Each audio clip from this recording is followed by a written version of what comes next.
Welcome the our channel. Today we how to configure LedgerLive for safe crypto transfers, detailed guide step by step clearly. To begin, ensure you have the latest version of Ledger Live installed on your device. Open the Ledger Live application. Connect your Ledger hardware wallet to your computer or mobile device. Unlock your Ledger device by entering your PIN. On Ledger Live, navigate to the Accounts tab. If you haven't already, click on Add Account. Select the cryptocurrency you wish to add to your account. Follow the prompts to synchronize your device in Ledger Live. Once your account is added, return to the Accounts tab. Click on the desired account to view its balance and transaction history. To configure for transfers, go to the Settings gear icon. In the Settings menu, select Network.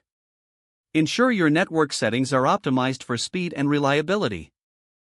Next, return to the main screen and choose Send.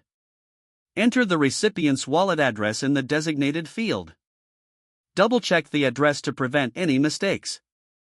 Specify the amount you wish to send in the next field.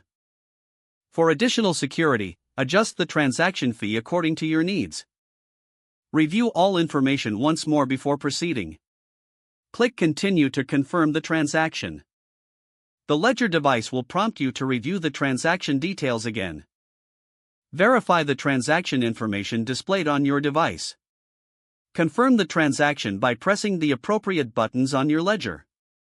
Wait for the transaction to be processed. You will receive a notification in Ledger Live once the transfer is complete. Finally, check your account to ensure the correct amount was deducted for the transfer.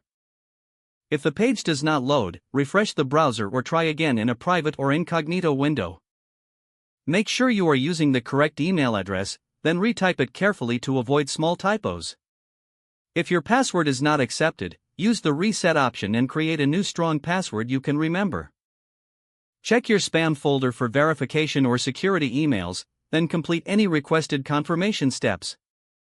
Enable two-factor authentication if available to improve account security and reduce unauthorized access risk. Don't forget to like this video and subscribe to our channel for more step-by-step tech guides.